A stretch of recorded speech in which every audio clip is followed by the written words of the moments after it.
നമസ്കാരം. റഷ്യയും യുക്രൈനും തമ്മിൽ നടന്നുകൊണ്ടിരിക്കുന്ന യുദ്ധത്തിനിടയിൽ പിടിയിലായ 48 കുട്ടികളെ പരസ്പരം കൈമാറ്റം ചെയ്യുന്നതുമായി ബന്ധപ്പെട്ട് ഇരു രാജ്യങ്ങളും തമ്മിൽ ധാരണയായിരിക്കുന്നു എന്ന ഏറെ സന്തോഷകരമായ ഒരു റിപ്പോർട്ട് പുറത്തു വരുന്നുണ്ട്.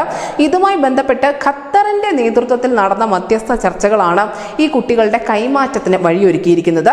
കൈമാറ്റം ചെയ്യപ്പെടുന്ന കുട്ടികളുമായാണ് ഇരു രാജ്യങ്ങളുടെയും, ഈ റഷ്യയുടെയും യുക്രൈന്റെയും പ്രതിനിധികൾ ദോഹയിലേക്ക് എത്തിയത്.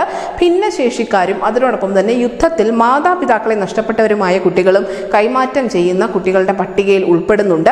നേരത്തെ ഇരു രാജ്യങ്ങളുടെയും പ്രതിനിധികളുമായി ഖത്തരി സംഘം നടത്തിയ മധ്യസ്ഥ ചർച്ചയ്ക്കൊടുവിലാണ് കുട്ടികളെ പരസ്പരം കൈമാറ്റം ചെയ്യാനുള്ള അന്തിമ തീരുമാനത്തിലേക്ക് റഷ്യയും യുക്രൈനും എത്തിയിരിക്കുന്നത്. 29 കുട്ടികൾ യുക്രൈനിൽ നിന്നുള്ളവരും 19 കുട്ടികൾ റഷ്യയിൽ നിന്നുമുള്ളവരുമാണ്. റഷ്യയിലുള്ള യുക്രൈൻ സിവിലിയൻ തടവുകാരെ വിട്ടയക്കുന്നതുമായി ബന്ധപ്പെട്ട കാര്യത്തിൽ ഇരു രാജ്യങ്ങൾക്കുമിടയിൽ മധ്യസ്ഥത വഹിക്കാൻ ഖത്തറിന് കഴിയുമെന്നുകൂടി അവർ ഈ സാഹചര്യത്തിൽ അഭിപ്രായപ്പെടുന്നുണ്ട്.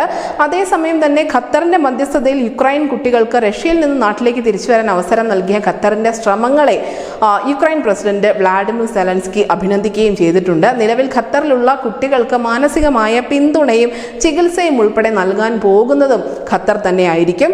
ഇസ്രായേൽ ഹമാസ് പോരിലും മധ്യസ്ഥ റോൾ വഹിക്കണമെന്നാവശ്യപ്പെട്ടുകൊണ്ട് ലോക രാജ്യങ്ങൾ സമീപിച്ചത് ഖത്തറിനെ തന്നെയായിരുന്നു. കാരണം ഹമാസുമായി ഏറ്റവും ഫലപ്രദമായി ചർച്ചകൾ നടത്താൻ സാധിക്കുന്ന ഏക രാജ്യം ഖത്തർ തന്നെയായിരുന്നു. അതുകൊണ്ടാണ് തുടക്ക സമയത്തൊക്കെയും ഖത്തറിന്റെ പേര് മധ്യസ്ഥ ചർച്ചകളിലേറെയും നിറഞ്ഞു നിന്നത്. ഇപ്പോഴിതാ യുക്രൈൻ റഷ്യ യുദ്ധത്തിലും നിർണായകമായ ഇടപെടലുകൾ ഖത്തർ നടത്തുന്നുണ്ട് എന്ന് തന്നെ വേണം നമ്മൾ മനസ്സിലാക്കാൻ. അതിൻ്റെ ഒരു വിജയമാണ് ഇപ്പോൾ ഈ വന്നിരിക്കുന്ന കുട്ടികളുടെ കൈമാറ്റം ഉൾപ്പെടെ. എന്തായാലും മേഖലയിൽ തങ്ങളുടെ നയതന്ത്ര ശക്തി എത്രത്തോളം ഉണ്ട് എന്ന് മറ്റു രാജ്യങ്ങളോട് പറയുക കൂടിയാണ് ഖത്തർ ഈ ഒരു തീരുമാനങ്ങളിലൂടെ ചെയ്തുകൊണ്ടിരിക്കുന്നത്. എന്തായാലും വളരെ നിർണായകമായ ഒരു ഇടപെടലായിരുന്നു. വളരെ രഹസ്യപൂർവ്വം തന്നെ ഖത്തർ മുന്നോട്ട് കൊണ്ടുപോയ ഇടപെടലായിരുന്നു. അതിപ്പോൾ ഇതാ വിജയം കണ്ടിരിക്കുന്നു. ലോകരാജ്യങ്ങൾ മുഴുവൻ അഭിനന്ദനവുമായി ഖത്തറിനെ മൂടുകയാണ്. News desk news India Malayalam.